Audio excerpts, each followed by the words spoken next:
Welcome to Ghost Hunting Getting Started. Welcome back and thanks for tuning in. If you're new here, welcome and thank you. I'm Tim Arnwine. I'm a retired paramedic turned ghost hunter and author. Currently, I'm a case manager and investigator for War Party Paranormal and co-founder of Ghostly Experiences Inc. Now, I want to thank everybody who sent in comments on last week's segment of EVP analysis, and we'll get to those. This week, we're going to be talking about the spirit box. Now, we're going to be talking about the history of it, the theories behind it, how to do a spirit box session, and some tips. So, what's a spirit box? Spirit box is a tool used by investigators, a very popular tool. It's used for spirit box sessions alone, or people use them with their EVP sessions. And what it is, it's basically an AM/FM radio receiver that is modified to continually scan the radio bands on either AM/FM. Now it'll scan at different rates, 50 milliseconds to 500 milliseconds, depending on the model. Okay, now the higher the number, the slower the rate. Okay, and we'll show you that when we're going over this one. Now, the whole theory behind this is that the scanning process, the scanning of the radio frequencies, creates a white noise that ghosts are said to manipulate into words. Now, let's go through just a brief history of the spirit box. In 1980, a man named William O'Neill created the Spiricon, which basically he put a tone and a frequency generator into one unit. But it was discovered later that his recordings were probably hoax because he was using an electrolyrics machine. Now, in 2002, a man named Frank Sumpton created something called the Ghost Box, which became so popular that they called it Frank's Box. But the history that's most near and dear to me is today. Now, today there are a couple spirit boxes and other ghost hunting tools that have developed really basically because of a tragic journey of a man and his family. Now, a man named Gary Galka, who's an electrical engineer and owns a company called DAS. And DAS basically, they build instruments that are used to test data. Well, sadly, in 2004, they lost their 17-year-old daughter, Melissa. And Gary wrote, immediately they felt her presence. So within 6 months, he was researching everything. He was watching the shows. He was reading everything he could about the paranormal. And he discovered one thing. There was really no hard set tool to communicate with loved ones who have passed. So out of this journey, we got the SB7, which is a spirit box we'll talk about today. We got the SB11, which is another spirit box. And then we got the Mel meter, which he named after his daughter, and the REM pod. Just some of them that he's developed. Now, the SB11, the REM pod, the Mel meter, we'll get into when we discuss the tools. Okay? Now, I have a daughter.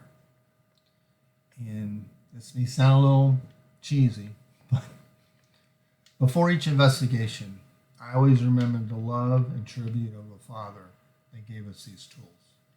So, thank you, Gary. Okay, let's talk about using a spirit box.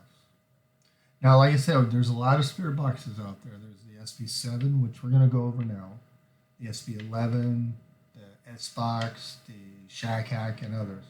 We're going to get into those as we get along with the tools.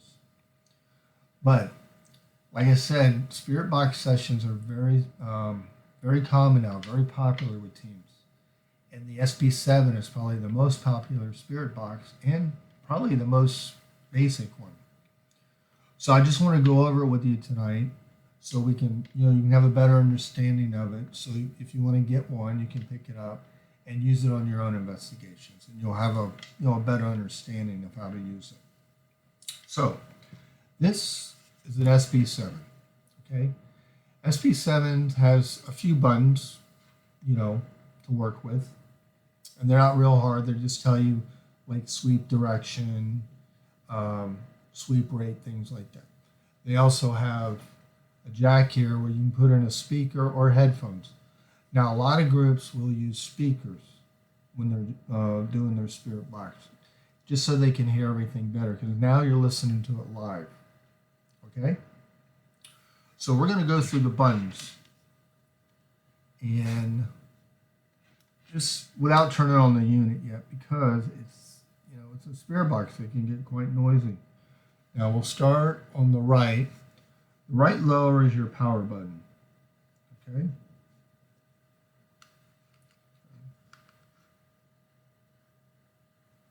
Above that is your AM/FM, where you select your AM/FM bands.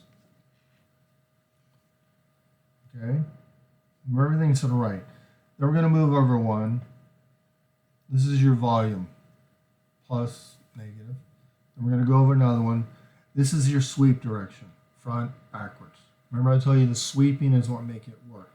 The sweeping motion is what makes the white noise. So you can either decide to sweep forwards or backwards. It really doesn't matter. You can try both ways to see how successful you are, even on each session. Okay. And then your last row over here, your top button is actually your sweep rate. And then actually here's a backlight where you can it's a blue black light where you can see in the dark. Okay? So, let's turn it on.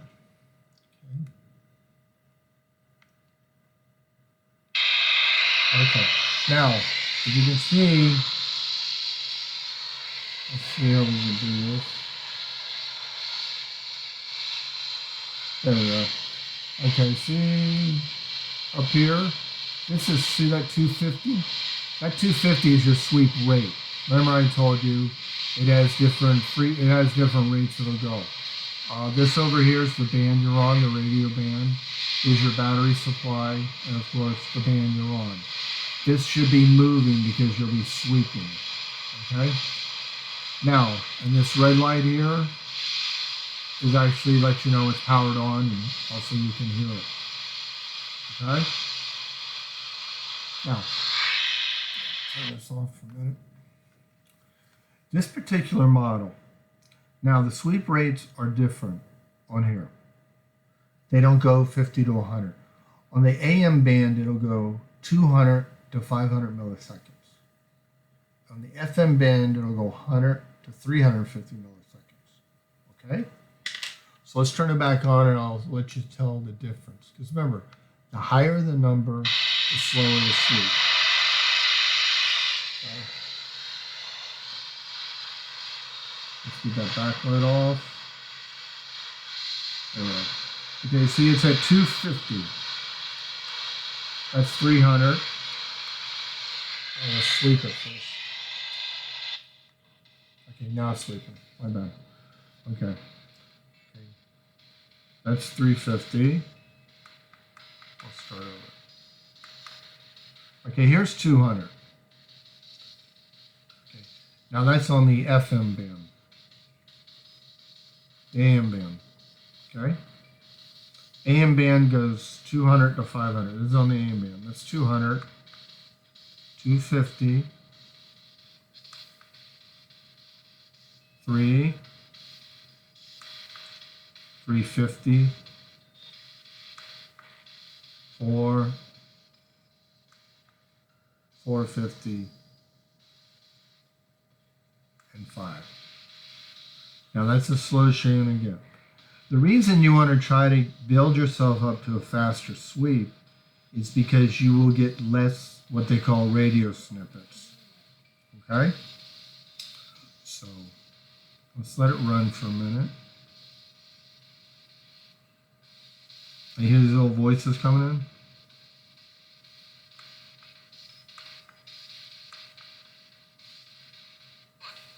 in? Yeah, that's a radio ad or a DJ.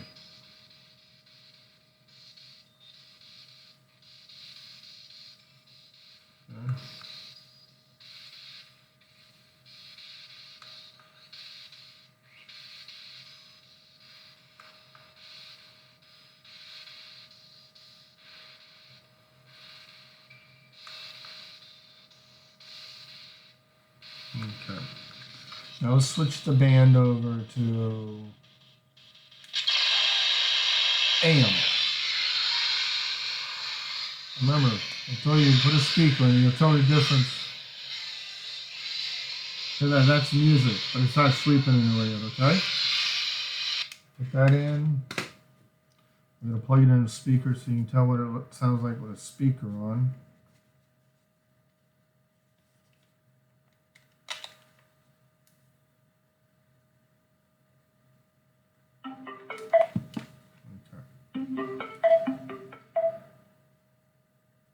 AUX mode.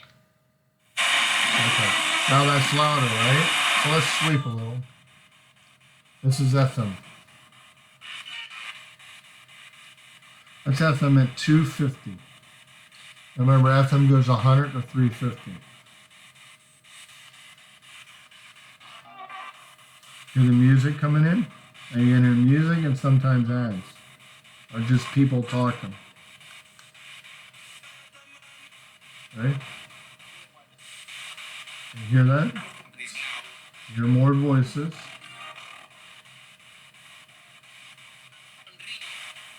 Okay, that's 350. That's as slow as we get on FM. You still hear voices. Like ads coming in. Okay? Radio snippets.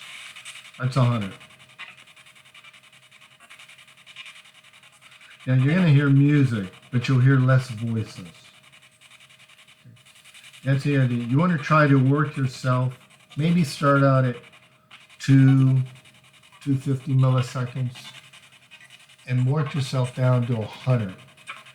And that's a pretty good rate where you're actually you're gonna start asking specific questions, and then hopefully you'll be able to tell when a ghost communication comes in.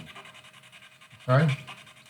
Now, let me tell you, ghost communications are very distinct. They're very deep, they're very rapid, and they'll kind of come in to specific questions. All right? Now, there's a few ways you can try to reduce the radio bleed. One way, if you notice, this one I was showing you had an antenna. Okay? Now you can keep the antenna in, or you can detach it, like I did with this one. Okay, this one has no antenna. Now, to do that, you have to really take apart the unit. You slip this back off, take the batteries out. There's 2 screws there. You take them out. And when you get inside, you're going to notice there's kind of like an O-clip. Okay? You take out the O-clip, you take out the antenna. Okay? A lot of people really believe in this. They think it really works, and I've had some success with it. But the only thing is, when you take out the antenna, you're only really knocking down the radio bleed from the FM stations. So if you do have a detached one, if you do decide to detach the antenna from your SB7, use the FM only. Okay? Now another way to do this is something called a Faraday bag. A Faraday bag is basically a metallic fabric, flexible bag. And what you do is you will slip the spirit box into the bag, and the theory is it reduces AM/FM signals. But you're still going to keep getting the sweeping, which is where the white noise is. Now another way to do it is actually only on the SB7 model. I really haven't had much success with it, but a lot of people have. So if you want to try it, you don't have to take anything apart. It's just how you work the unit. Okay? So what you want to do is you will power on the unit. So make sure it's an AM band. See that black light? So it's an FM now. Make it AM.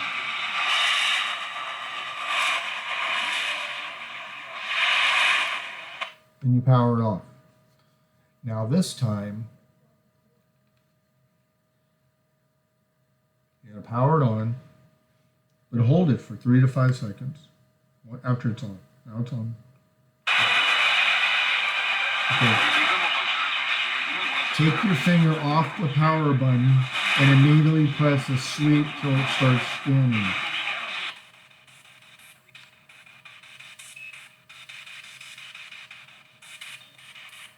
Now, some people believe that really knocks down the radio bleed to an extent.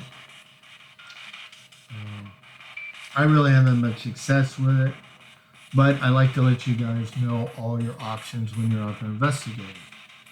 So that's how you manually manipulate it. Okay? So now, tips. During a spirit box session, keep your sessions to 20 minutes and record them because there's something you might have missed. You're listening to it live, but you might have missed something. So when you're listening to it later, you might hear something you didn't hear before. Now remember, since you're dealing with live radio, the types of questions you're going to ask are very important. Don't ask yes or no questions. Are you a man? Did you die here? Because yes and no are very common words used on the radio. Try to be very specific.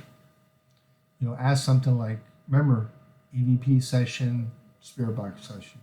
Introduce yourself. Introduce people in the room. So ask something very specific, like, what is my name? Or who's standing next to me? Or something like you can hold up like 2 fingers, 3 fingers. Say, how many fingers am I holding up? Okay. Or what color shirt am I wearing? Things like that. Be very specific with your questions. And remember, ghost communications are very deep, they're very rapid, and they'll answer specific questions. Okay? Now remember, just be patient with this skill. It takes time. Okay? Start about 200 to 250, try to work yourself down to 100. But if you take the time and patience to learn this skill, once you start catching evidence, it's pretty cool because you're going to hear it live. All right? Now, let's talk about the comments from last week. We had an EVP analysis. We put up 5 EVPs. Pretty much everybody agreed with what I thought they said. One was burn, one was, get out, things, not get out. Yeah.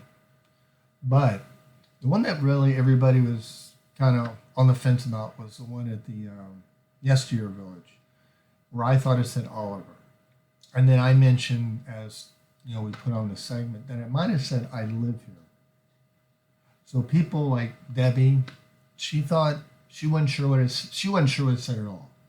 Other people commented and said, I think it says I live here too. So thanks for your comments. I always appreciate it because, like I said, there's hearing matrix. You can always hear something different. Okay? Now this week, we're not going to put up an EVP. We're actually going to put up a spirit box video that we got from a friend of mine, Eric. He's a co-investigator. He's the leader of Team South for War Party Paranormal, and we've been investigating for years. He actually caught this one, I think, at the old Davies Schoolhouse. So listen to it. Let me know what you think. It's labeled and everything, so it'll be self-explanatory. All right? So thanks again. If you're a subscriber, thank you so much. If you like the journey we're on, Ghost Hunting Getting Started, please subscribe. Share it around. Okay? And check out the book, Ghost Hunting Getting Started, on Amazon. Now remember, videos are going to be here every Tuesday. Live shows, if we get back to the locations, still in Florida, still spikes up and down. Anything live, we're going to announce it here or on the Facebook. Facebook is Long Hair Ghost Hunter, SOFL. The email is ghosthuntinggettingstarted@gmail.com, or bring them right into their channel. Give me your comments. Let me know what you think. Let me know what you think about this segment or any other segments. Or if you basically just have any question about ghost hunting, let me know. I'll be happy to answer for it. And we can have a discussion about it. Now, next week, we're going to be talking about EMFs, electromagnetic fields. We're going to be talking about, the tools we use, what causes EMFs, what you can do to cause EMFs, things like that. So please tune in. And remember, if you're going out ghost hunting, be safe, be careful, and good luck. And if you want to send in any evidence for us to give you some feedback, please do. I look forward to hearing your comments. I appreciate everything you guys are doing. And you guys be safe out there. And we'll see you next week. Bye.